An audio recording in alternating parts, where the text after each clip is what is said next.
Okay, so BL boys love stories. They've kind of blown up, haven't they? I mean, from these sort of niche internet corners. Oh, absolutely. To dominating streaming platforms like worldwide. Yeah, it's this huge phenomenon now, a real cultural chameleon, you can Yeah. say. It's adapted and it's thriving everywhere from Seoul to São Paulo. It's a genuinely surprising success story, isn't it? A genre that was, well, pretty much underground for ages is now very much mainstream media. Exactly. And that whole transformation, that's what we're diving into today. We want to try and decode why BL resonates so deeply, across all these different borders. Hmm. And maybe even more interestingly, how each country, each culture seems to put its own unique signature on these stories. Yeah, those cultural fingerprints are fascinating. Okay, so let's unpack that shift first. Yeah. How did we get here? Well, for decades, BL was really an underground fan thing, rooted heavily in Japanese manga and anime originally. Right. But its move into the global spotlight, especially around the early 2020s, it was just dizzying, really fast. I remember when it felt like it hit that critical mass. Yeah. Suddenly you had shows like the Thai drama Together. Right. It became this massive international sensation, millions of people watching it way outside of Asia. That felt like a real turning point. Definitely. And the speed of that growth, you have to connect it directly to digital globalization. That's what took it from this sort of insider, language-locked fandom. And to mainstream popularity almost overnight, it felt like. Exactly. And we really can't overstate the role of fan translators in those early days. They worked tirelessly bridging those language gaps. Oh, absolutely. That combined with the streaming platforms starting to pick it up. Yeah. Bakey, Gagalola, Yeah. providing official global access.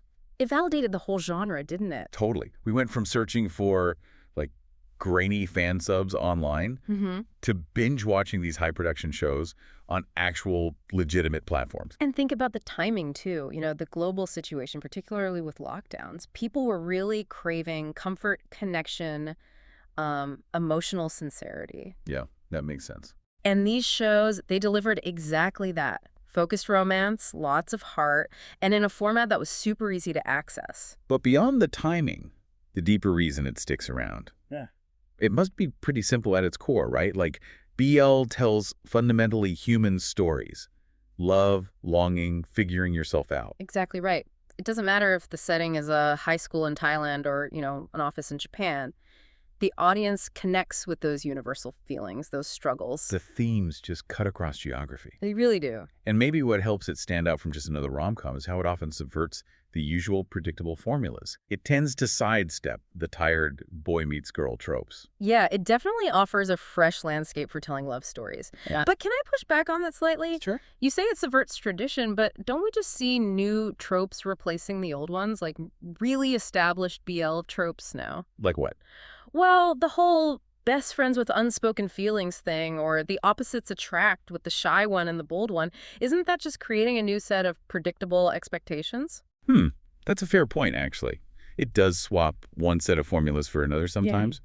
But I think maybe the sincerity is the key difference. How so? The way it handles those archetypes, even if they're familiar, it often feels like there's more emotional honesty. That focus on the tender discovery of who you are that keeps people hooked, even with a familiar setup. That depth feels different. Okay, I can see that. That sincerity is powerful. So universality provides the base, Yeah. but that leads us perfectly into the really juicy part, the cultural differences. Because while love might be universal, the style, the way it's presented, that's all culture. This is where the deep dive really gets interesting, yeah. Yeah. Those cultural fingerprints are so distinct. Where should we start? Thailand, since that's where the recent boom really kicked off. Good idea. So Thai dramas, they often lean really heavily into that slow burn romance, right?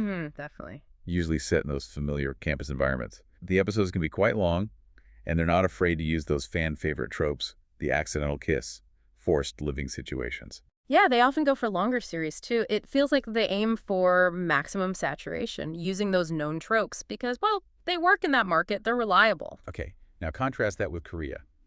KBLs. They're newer on the scene, relatively speaking. But they made a splash quickly. Yeah, and they feel so different. Incredibly sleek, polished, almost cinematic sometimes, Yeah. and often much shorter. These little mini-series like Semantic Error or To My Star. Right. Compact. Why such a radically different format, do you think? Well, this is where you connect it back to the why. Korea generally has much higher production standards and higher costs. But historically, at least, the subject matter itself, LGBTQ plus stories, has been seen as riskier, societally maybe potential censorship issues. Huh? So that short, efficient format, like 4 to 8 episodes, feels like a smart business move. It minimizes the financial risk. While maximizing that polished, binge-worthy quality that travels well globally. Exactly. Lower risk, high aesthetic payoff. Yeah. Makes sense, right? Totally. Okay, let's hop over to Japan. The birthplace of it all, really. With the manga roots, the tone shifts again quite dramatically. Definitely. Japanese BL often feels quieter, more introspective, frequently bittersweet, you know? You really get that feeling watching something like Cherry Magic. Yeah, lots of internal monologue, unspoken feelings. Is that introspection tied to cultural norms, do you think? Where maybe public displays of emotion are more subdued? I think that's a huge part of it, yeah. It reflects cultural norms where you don't typically see grand, overt declarations in public media. It becomes more of an internal, emotional journey for the characters and the viewer, less loud campus drama. Okay. And then there's Taiwan. They've been making BL content for quite a while. Longer than most, yeah. And they often bring in more traditional TV drama elements, more melodrama, bolder plot twists sometimes. The History series comes to mind. Right. They aren't afraid of complexity, high-stakes plots, family conflicts, big unexpected turns. They definitely lean into the drama aspect. And we should probably mention the Philippines too, right? Oh, absolutely. Especially with shows like Game Boys. What stood out there was that raw authenticity. Yeah. Weaving in really grounded, real-life stuff like family money struggles or the direct impact of the pandemic right alongside the romance.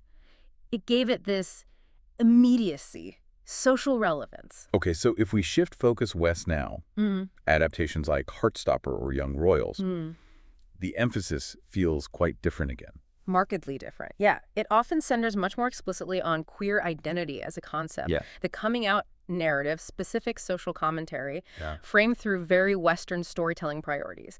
Visible identity politics are often front and center. Right. So when you pull back and look at this whole global picture, what do you see? Well, it seems like the genre thrives everywhere because those core themes are universal. Exactly. Love, connection, finding yourself. But how it looks, the style, the feel, that's entirely shaped by local factors. Budgets, censorship worries, how open society is to LGBTQ plus visibility, even just traditional ways of telling stories in that country. Those are the fingerprints. They make each country's BL look distinct, even while they share that same sort of heartbeat of love. That distinction, universal feeling versus cultural presentation, that brings us perfectly to how representation itself has evolved within BL. Which is a really crucial conversation to have. Yeah, because early BL, it was often made by and for women, right? Primarily. Largely, yes. And it often leaned more into fantasy elements. Sometimes, arguably, reflecting more of a particular gaze, maybe prioritizing aesthetics over, say, authentic queer lived experience. So more rooted in escapism initially, which is fine, but maybe not focused on providing deeply authentic LGBTQ plus stories back then. All right. And we still see echoes of that fantasy route today, don't we? Some shows still rely heavily on those classic tropes. You mean like the Sam and Yuke dynamics? Exactly. Those dominant submissive partner roles that can feel quite rigid, almost predetermined sometimes. Or things like the soulmate red string of fate idea. Tropes that promise a neat, idealized outcome, tapping into that fantasy element. Precisely. But the genre is also shifting. Rapidly, it's becoming this really vital platform for more nuanced, authentic stories, too. It feels like it's actively challenging stereotypes now, sparking conversations about inclusivity. We're seeing this wonderful contrast emerge between the fantasy tropes and shows really striving for raw emotional complexity. Think about the reaction to I Told Sunset About You. Oh, huge praise for that one. Globally lauded, yeah, for its incredibly raw emotional storytelling. It felt less about just the romance and more about that intense struggle for identity, for self-discovery within a very specific cultural context. And going back to Game Boys in the Philippines. Yes. It resonated so deeply because it felt like it honestly reflected the real experiences of queer youth, especially during that lockdown period. That gave it such power. And then in the West, you have something like Heartstopper, reaching millions with this intentionally uplifting message, focusing on queer joy, finding community, belonging. So the big takeaway here, I think, is pretty significant. BL is moving beyond just being escapism. By embracing more nuance, more authenticity, it's making a real contribution to global queer representation. It's actually changing how people see and consume LGBTQ plus stories in the mainstream. It's become a genuine cultural force. So where does that force go next? We're already seeing BL expand into totally new formats, which suggests it has real staying power, real adaptability. Absolutely. The whole ecosystem around it is growing. Webtoons, those digital comics, are constantly getting adapted into hit dramas now. That shows a tight feedback loop. Yeah, source material is screen. Interactive storytelling is popping up too, letting fans have some influence. And the genre crossovers are fascinating. Oh yeah, mixing genres, that's exciting. Hmm? BL isn't just straight romance anymore. It's blending with fantasy, sci-fi, even crime thrillers. It shows that central dynamic can work in almost any kind of plot. But probably the biggest driver of the future? It's still the fans, isn't it? Has to be. Global fandoms today are not passive. They influence production directly through fan art, online discussions, providing those vital translations still. And even organizing petitions for second seasons or bringing back characters. Exactly. Production companies basically have to listen now because the fan base is global, it's vocal, it's organized. So BL isn't just following traditional media trends anymore. It feels like it's actually setting trends sometimes.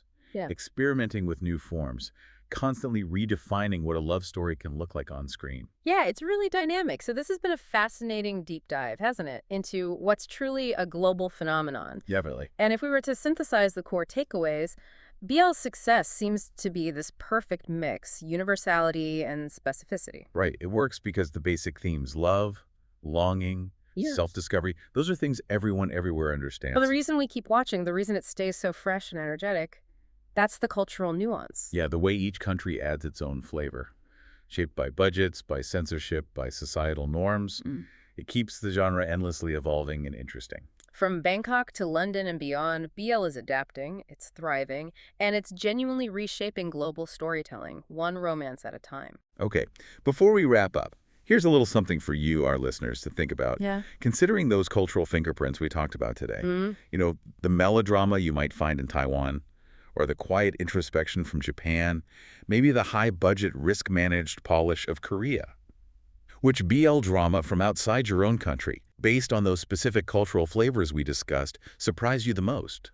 And why did its particular approach to love stand out to you? That's a great question to ponder.